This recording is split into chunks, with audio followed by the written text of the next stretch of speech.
মা আর বাবা বসেছিল, ছেলে দৌড়ে আসলো, বাবা আমি স্কুলে ফার্স্ট হয়েছি। এই বউ তখন তার স্বামীকে পেপারটা হাতে দিল, আর স্বামী পেপার খুলে দেখলো সত্যি ছেলে ফার্স্ট হয়েছে। আর তখন ছেলের হাতে তুলে চুমো দিল আর বলল, বাবা বাহ, মনটা আমার ভরে দিয়েছিস। বাবা আমার মোবাইল কোথায়, মোবাইল দিতে কিন্তু হবে। আর তখন বাবা বলল, ঠিক আছে বাবা, তোকে আমি মোবাইল দিব। এই কথা বলল বাবা। আর এক পর্যায়ে ছেলেকে নিয়ে মা রুমে চলে গেল আর বলল, হে আল্লাহ, তোমার কাছে লাখ লাখ শুক্রিয়া। এই ভাইটা কথা বলল আর খাবার খাচ্ছে, বললো, এই নাও বাবা তোমার মোবাইল, ঠিক আছে। আর ছেলে মোবাইল পেয়ে নিয়ে দৌড়ে চলে গেল। আর এদিকে বউ আর স্বামী হাসলো ছেলের আনন্দ দেখে। আর এদিকে খেলা শুরু করছে, বাবা চল এখন খাবার খাবি। না আমি খাবার খাবো না, যাও। আর এক কথা বললো, বাবা চল, না যাবো না আমি। আর তখন বললো, যা।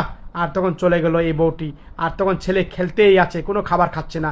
এক পর্যায়ে স্বামীকে বলল, এই শুনো না, ছেলে শুধু সারাদিন মোবাইল মোবাইল খেলছে, খাবারও খাচ্ছে না, কি করলা তুমি? আর তখন বললো, কি বলছো তুমি? বললো, আরে খাবার খাচ্ছে না ছেলে, সারাদিন শুধু মোবাইল আর মোবাইল।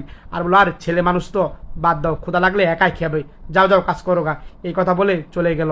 আর এক পর্যায়ে তখন আবার খেলাধুলা করছে। আর এদিকে মা বলছে, কি রে ছেলে খালে খেলছে, খাবার খাচ্ছে না। আর তখন আর বললো, এই বাবা খাবার খাবি না? আর মোবাইলটা নিয়ে নিল, মোবাইলটা ফেলে দিল। ছেলেটা কান্না করছিল। এক পর্যায়ে বললো, চল বাসায় চল। ছেলেটা দৌড়ে চলে গেল। এক পর্যায়ে মা অবাক হয়ে গেল, ছেলেটা একদম পাগলের মতো হয়ে গেছে।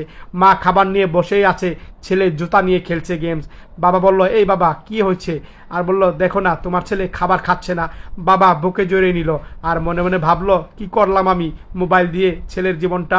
এভাবে কান্না করছিল বউ আর বাবা। আর বলে আল্লাহর কাছে ফরিয়াদ করছো, আল্লাহ আমি কি পাপ করেছিলাম, আমার ছেলে এই অবস্থা হয়ে গেল। ছেলে পাগলের মতো হয়ে গিয়েছে, শুধু জুতা দিয়ে মোবাইল খেলছে, কোনো কিছু মনে করছে না, খাবারও খাচ্ছে না। ভালো লাগলে শেয়ার করে।